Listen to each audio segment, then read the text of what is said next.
10 incríveis transferências de graça no futebol do Eurofoot. Pô, vou ver. O Mbappé chegou de graça no Real Madrid e fez a gente se perguntar, né? Seria essa a melhor contratação de um agente livre na história do futebol? Porque o Mbappé é uma estrela desde que ele surgiu lá pelo Mônaco, brilhando na Champions League. Ele vai pro PSG e se torna o maior artilheiro da história do clube. Mano, e um dos melhores jogadores. Posso falar? Eu peguei uns posts meu antigo e, pô, eu falava que o Haaland era muito melhor que o Mbappé. Tá ligado? Eu preferia muito o Haaland. E, pô, o Haaland não é melhor que o Mbappé, né?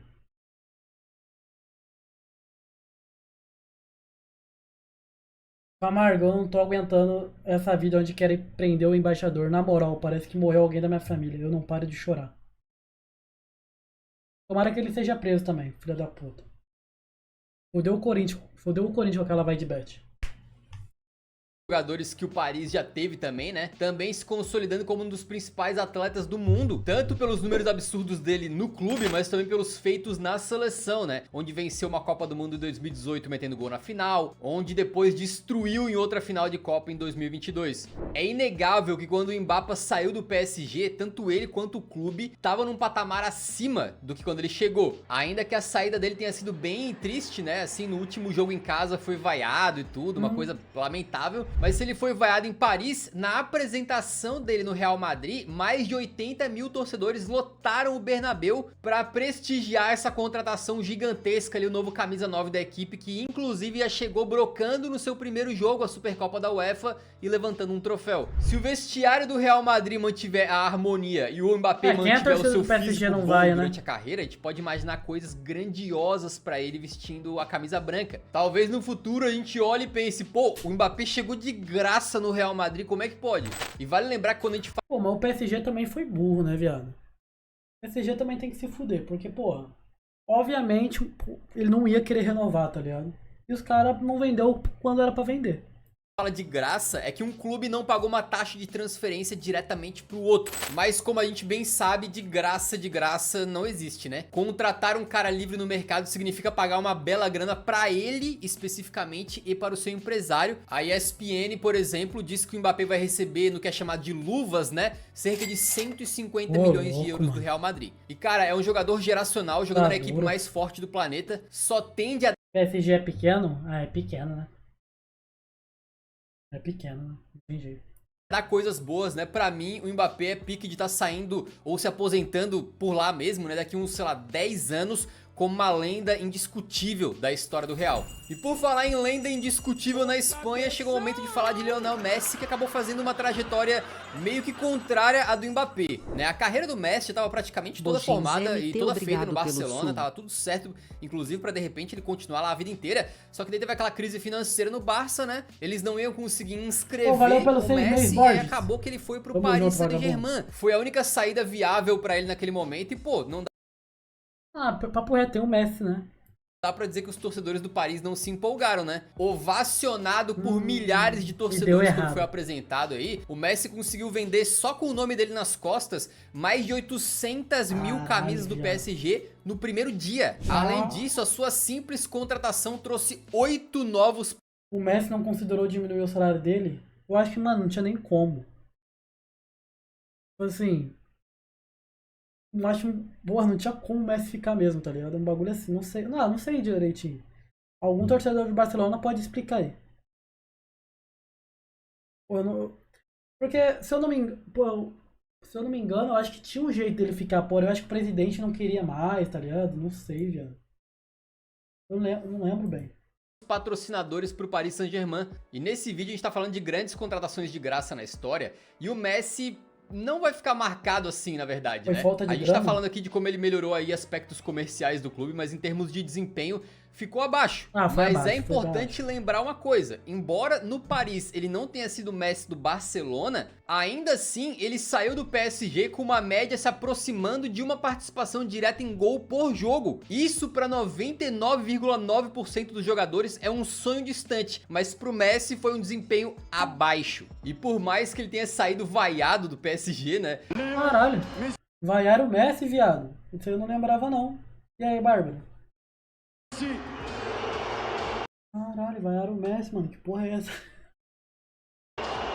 É fato que a contratação dele foi um dos maiores eventos de transferência na história do futebol. O impacto midiático dessa contratação foi notável. E inclusive ele, junto com o Messi e com o Mbappé, carregavam aí público pro estádio, carregava a gente pra assistir os jogos do PSG por causa deles. E no final das contas, o que fica pra história? Né? Que o melhor jogador da história do futebol, pra alguns, um dia se transferiu de graça e jogou no Paris Saint-Germain. Nem Messi, nem PSG, ninguém vai lembrar dessa passagem dele com carinho no futuro. Olha aí, ó. Só teria como se praticamente metade do elenco saísse ou ele jogasse sem receber. Foi falta de dinheiro junto com o fair play financeiro da La Liga, que é uma merda. Aí.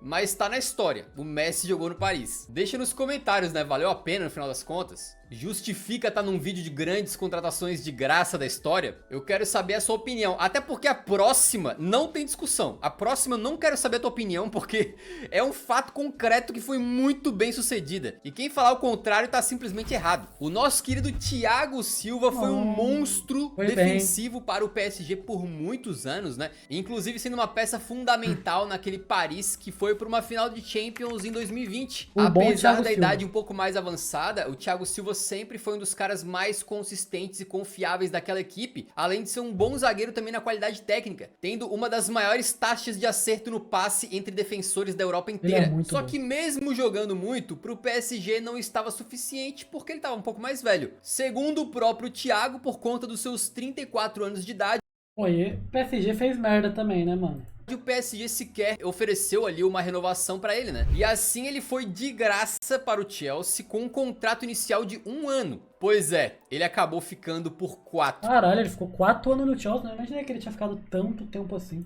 E mais, sabe aquela Champions que era o sonho de consumo do Paris Saint-Germain? E que pra eles conseguirem, talvez precisava de uma renovação, de tirar os caras mais velhos da equipe e tal? Bom, o Thiago Silva ganhou logo na sua primeira temporada pelos Blues e ainda mais, comandado pelo Thomas Tuchel, que foi outro chutado do PSG. Pelo Chelsea, ele fez mais de 100 jogos na Premier League, tem mais de 400 duelos vencidos no campeonato inglês e ainda saiu de lá com a abraçadeira de capitão e muita idolatria, cara. Ele foi ovacionado na sua despedida, mesmo tendo pouco tempo de casa, digamos assim. Foram apenas 4 anos, mas 4 anos muito marcantes, de atuações muito regulares, de uma liderança que fez o Thiago Silva sair do Chelsea, considerado por muitos como uma lenda do clube. É bem possível que ele tenha mais carinho da torcida dos Blues do que do Paris. E ele chegou lá como... Ele é jogador de futebol, né, mano? Vamos ser sinceros. O Thiago Silva é jogador de futebol.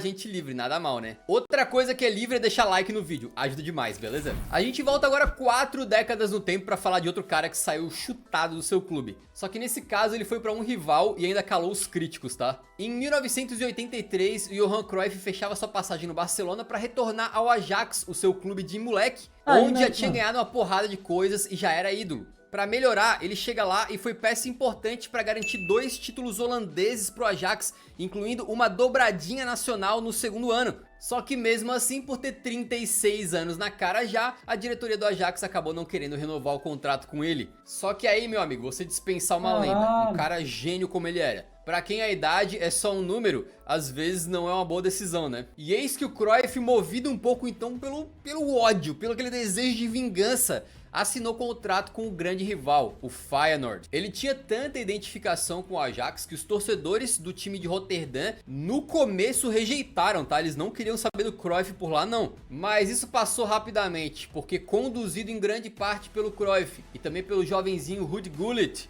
o Feyenoord levou nada mais, nada menos do que a dobradinha nacional. Campeonato holandês e mais Copa da Holanda. A segunda dobradinha seguida do Cruyff. E com direito à lei do ex no clássico holandês. Exatamente, meteu o gol no Ajax. Essa história, obviamente, a gente contou com muito mais detalhes no nosso vídeo especial Craques Eternos, Johan Cruyff. Vale a pena assistir. A gente sai de um atacante que foi um dos melhores da história para outro. Vamos falar do Jonas. Brincadeiras à parte, é óbvio que o Jonas não é um dos melhores da história. Pô, esse Jonas fazia gol pra caralho uma época no Benfica, né? Eu acho que ele foi até cogitado na seleção, se eu não me engano. né? Mas ele teve uma carreira muito bonita e uma transferência gratuita também que vale a pena ser mencionada. Em 2014, depois de um pouco mais de 3 anos atuando pelo Valência, o atacante brasileiro Jonas, que nas temporadas anteriores tinha ido de reserva de luxo à presença constante no 11 inicial da equipe, viu a diretoria do clube espanhol mudar os planos e percebeu que ficaria sem espaço no time. Tendo algumas rusgas com o técnico recém-chegado Nuno Espírito Santo, o avançado então rescindiu seu contrato. Ele chegou a com ser o time do convocado? Capaz. Eu não tinha essa memória, não. Jogou Copa América em 2015. Valência e assinou de graça com o Benfica. E o resto foi história. A passagem dele por lá foi absolutamente brilhante. Com a camisa dos encarnados, o Jonas viveu a melhor fase da sua carreira, conquistando inúmeros títulos, inclusive 4 campeonatos portugueses, 2 deles como artilheiro, levando prêmios individuais e sendo até hoje o 5º maior artilheiro da história do Campeonato Nacional lá em Portugal. Caralho. Quando ele se aposentou no Benfica depois de 5 anos no clube, foi com status de lenda e ídolo absoluto, tá? De um brazuca a gente vai pra outro, pra falar de um cara que se tornou o maior atleta da história de um clube, que antes dele nunca tinha ganhado muita coisa e que depois dele também passou por momentos difíceis. É claro que eu tô falando do Juninho Pernambucano. Olha ele aí. A história do Juninho é muito curiosa, porque nem a idolatria que ele conquistou no Vasco, naquele final de anos 90, ali onde ele foi multicampeão, ganhou até Libertadores, né, em 98, nem isso aí impediu uma grande batalha na justiça contra o clube. Ele alegou que tava com salários atrasados, além de outras questões.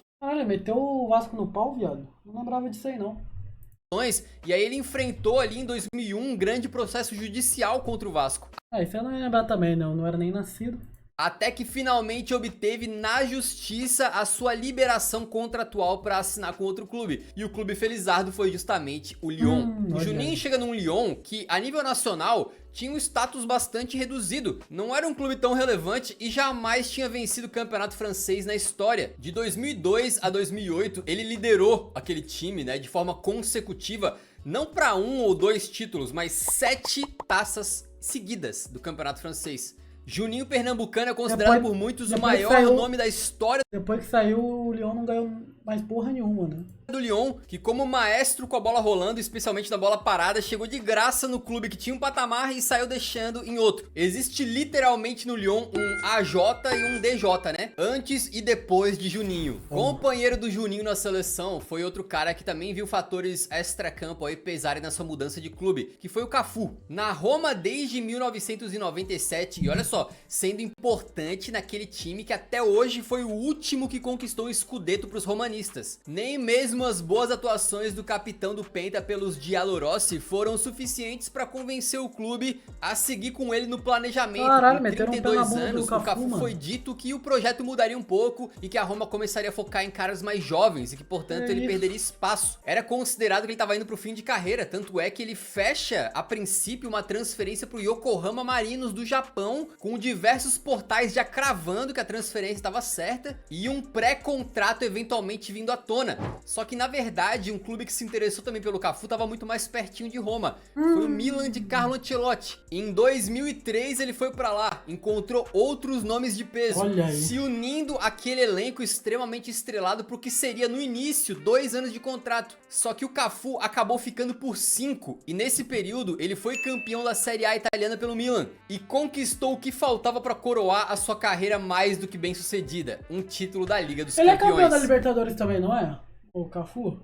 De livre no mercado e quase indo pro Japão, ele acabou se aposentando como uma lenda do Milan, onde criou uma identificação que hoje em dia parece ser bem maior até do que teve na Roma, né? Então, esse caso meio que é o contrário Não é? do Pirlo, né? Ídolo no Milan, inclusive... Ele é campeão pelo Palmeiras, não eu tô maluco. Pelo Palmeiras ou pelo São Paulo? É um dos dois. Ganhando essa Champions aí com o Cafu e mais alguns títulos italianos, o Pirlo acabou saindo do clube por não chegar a um acordo na renovação de contrato. Na época, a política do Milan era o seguinte: tu passou de 30 anos, tranquilo, não importa quem tu é, tu não vai receber mais de 1 ano de contrato não. O Pirlo tava com 32 e segundo ele mesmo, o desejo era passar muito tempo no Milan, se aposentar por lá. Ele queria um contrato maior, o clube não quis dar, portanto ele foi liberado de graça no mercado. Aí olha só que coisa, né? Ele chega pra Juventus, que é uma grande rival do Milan também, né? E simplesmente dá o pontapé inicial pro que seria uma dinastia bianconeira na Série A italiana. O Pirlo tinha acabado de ser campeão italiano com o Milan em 2011 e e depois vence simplesmente 4 campeonatos italianos seguidos com a Juventus. A Juve que mesmo depois da saída do Pirlo seguiria nessa tendência e ganharia 9 seguidos, né? E o momento da velha senhora acabou sendo inversamente proporcional ao do Milan. Enquanto a Juventus dominava tudo e até chegava em finais de Champions, o Milan sem as suas estrelas do passado acabou meio que mofando e demorou 11 anos pra voltar a conquistar a Itália novamente. Com um detalhe, o Pirlo foi eleito... Pô, é uma pena que fizeram com o nosso Milan, hein, mano. Misericórdia, cara. Nossa.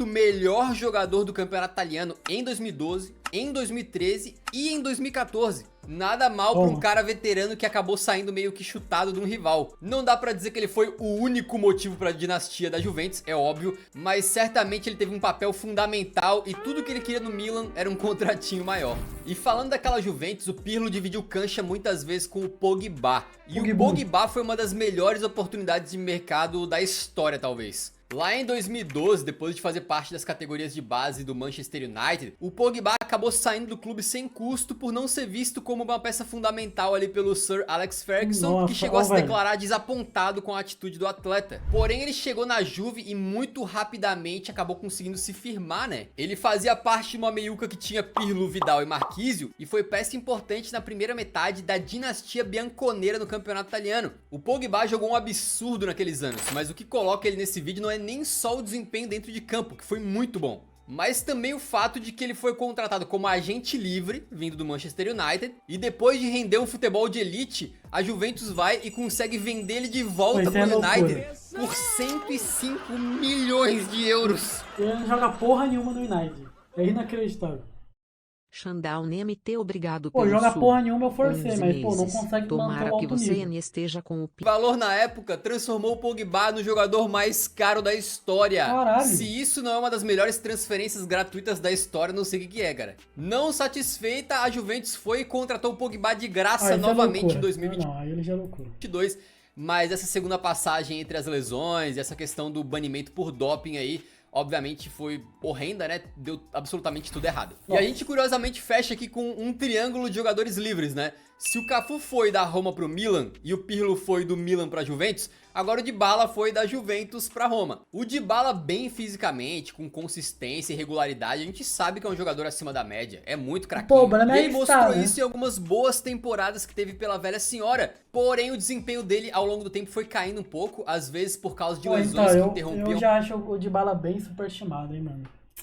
Porra, é aquele jogador ok, nada além, tá ligado? É ok, mano, é ok, tá ligado? Não é craque. Não é craque. Uma sequência dele ali no time, outras vezes porque ele realmente mostrava um pouco de inconsistência nas atuações, mas o fato é que ele é bom, viado, ele é comum. Tô falando sério, ele é comum. Dybala no pico ali da sua carreira, né, acabou tendo supostamente propostas de mais de 100 milhões recusadas e tal. Não é craque, viado, não é craque. Pelo amor de Deus, não é craque. O Pogba é craque, o Dybala não é craque. Carregou a Juve em 2017, viado, porra, uma das melhores Juve de todos os tempos também. E, pô, só ganha italiano, né? Não ganha Champions, que era sempre o principal motivo. Pô, no italiano também, viado. A Juve, pô, meteu 9, 8 seguidos, né? Tal. Só que quando ele é melhor que o Depay? Quem que tá falando de Depay, cara? Pelo amor de Deus, mano. Eu acho que ele é a mesma coisa que o Depay, mano. Olhando, se puxar carreira a carreira, ele e o Depay é a mesma coisa. Tá no mesmo degrau. A diferença é que o Dybala é bonito, teve uma comemoração que, pô, todo mundo fazia uma época e nada além, tá ligado? Nada além, tá ligado? Nada além. Quando o contrato dele tava... Se ele viesse pro Corinthians seria craque? Obviamente seria craque, né, seu imbecil? Porra, em nível Brasil ele é craque. Tá ligado? Em nível Brasil ele é craque. A mesma coisa que o Depay. Em nível Brasil é craque. Dybala só é campeão do mundo e ninguém sabe. Se ele jogou 30 minutos em 2022 é muito.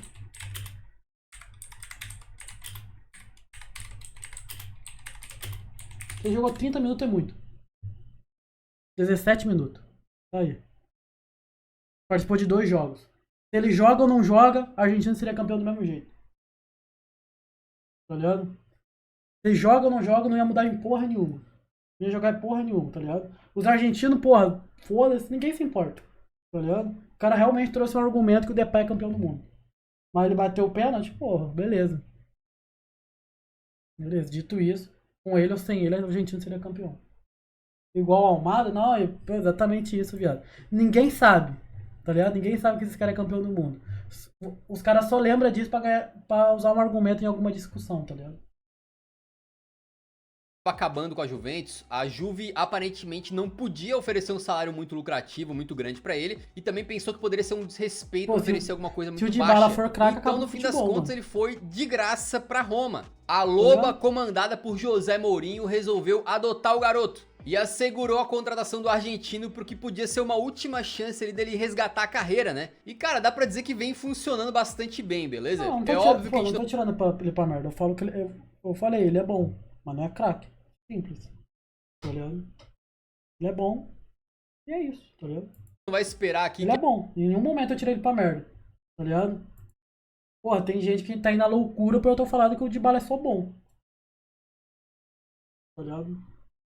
Não é, pô, falar que ele não é craque não é tirar pra merda, viado, é falar a realidade. A Roma sai ganhando títulos a rodo nem nada, mas em 2 temporadas completas no clube da capital, o Dybala conseguiu criar uma identificação muito grande com a torcida, e por mais que ainda sofra com algumas lesões aqui ou acolá, quando ele tá em campo é peça-chave do time, tendo, por exemplo, nas suas primeiras 2 temporadas, números que se aproximam. Vai fazer 31. Simon ali de uma participação direta por jogo na Série A italiana. E o mais legal é que muito rapidamente esse carinho da torcida pelo Dybas e do Dybas pela torcida tá virando já uma espécie de idolatria, porque o Dybalinha agora tava prestes a ir jogar na Arábia Saudita, muitas fontes davam já como certa essa transferência, mas de última hora ele mudou de ideia e o fico dele acabou fazendo com que o seu papel dentro do clube fosse ainda mais exaltado, com torcedores indo na frente da casa do Dybala pra comemorar. Um cara que não só é importante dentro de campo, mas que também consegue quebrar essa relação de é só mais um atleta ali, né? Não, numa cidade tão apaixonada pelo futebol, com torcedores tão calorosos ali no seu amor pelo clube, o Dybala conseguiu meio que virar um membro da família, né? Um cara adorado. O quanto que isso aí vai durar, a gente não sabe, mas por enquanto tem dado certo. Agora, a gente tava falando de transferências gratuitas, né?